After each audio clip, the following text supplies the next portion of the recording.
ఏపీలో ఎన్నికలకు ముందు, ఎన్నికల తర్వాత కూడా ప్రధానంగా చర్చ జరుగుతున్న అంశం వాలంటీర్ వ్యవస్థ. 2019లో అధికారంలోకి వచ్చిన వైసీపీ ప్రజలకు వారి ఇంటి వద్దకే ప్రభుత్వ సంక్షేమ పథకాలు అందేలా వాలంటీర్ వ్యవస్థను తీసుకొచ్చింది. ఈ క్రమంలోనే గ్రామాల్లో అయితే ప్రతి 50 ఇళ్లకు ఒక వాలంటీర్ చొప్పున, పట్టణాలు, నగరాలు అయితే ప్రతి 75 ఇళ్లకు ఒక వార్డు వాలంటీర్ చొప్పున నియమించింది. రాష్ట్ర వ్యాప్తంగా ఇలా 2.65 లక్షల మంది వాలంటీర్లను రిక్రూట్ చేసింది. వారికి నెలకు 5,000 రూపాయల చొప్పున గౌరవ వేతనం అందించింది. అలా 5 ఏళ్లు సాఫీగా సాగిన తర్వాత తాజాగా ఎన్నికల్లో వాలంటీర్ కేంద్ర బిందువుగా మారారు. అసెంబ్లీ ఎన్నికల ముందు వాలంటీర్లను ఎన్నికల ప్రక్రియలో భాగస్వాములను చేయకుండా ఆదేశాలు ఇవ్వాలని ఏపీ ఎన్నికల మాజీ కమిషనర్ నిమ్మగడ్డ రమేష్ నేతృత్వంలోని సిటిజన్స్ ఫర్ డెమోక్రసీ హైకోర్టును ఆశ్రయించింది. వాలంటీర్ల ద్వారా పెన్షన్ల ప్రక్రియ నిలిపివేయాలని కోరింది. వాలంటీర్లను ఉపయోగించుకుని ఎన్నికల్లో అధికార వైసీపీ లాభపడే ప్రమాదం ఉందని కోర్టు దృష్టికి తీసుకెళ్లింది.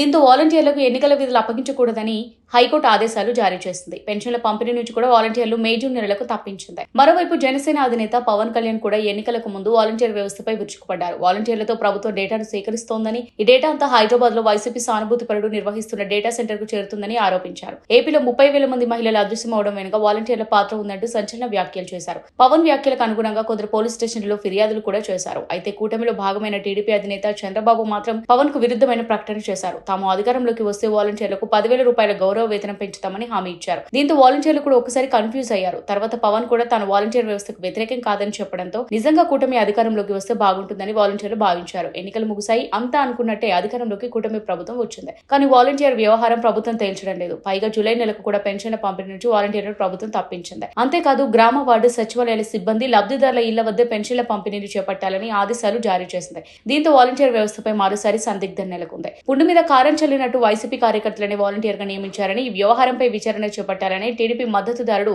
తాజాగా హైకోర్టులో పిటిషన్ దాఖలు చేశారు. వైసీపీ కార్యకర్తలు ఆ పార్టీ సానుభూతి పరులనే వాలంటీర్ పోస్టులు దక్కాయని ఫిర్యాదులో పేర్కొన్నారు. అంతేకాదు ఏకంగా వాలంటీర్ వ్యవస్థను రద్దు చేయాలని కోరాడు. దీనిపై విచారణ చేపట్టిన ఏపీ హైకోర్టు ప్రభుత్వానికి నోటీసులు జారీ చేసింది. ఈ వ్యవహారంపై వివరణ ఇవ్వాలని ఆదేశించింది. దీంతో సీఎం చంద్రబాబు నాయుడు కావాలనే ఇదంతా చేస్తున్నారని వైసీపీ నేతలు విమర్శనాస్త్రాలు ఎక్కుపెట్టారు. చంద్రబాబును నమ్మి వాలంటీర్లు మోసపోయారని ప్రచారం చేస్తోంది. వాలంటీర్లు నిజంగానే మోసపోయారా లేదా అనేది ప్రభుత్వ నిర్ణయంతో తేలిపోనుంది. మొత్తం మీద వాలంటీర్ వ్యవస్థకు ప్రస్తుతానికైతే గడ్డు రోజులు తప్పవనే చెప్పవచ్చు.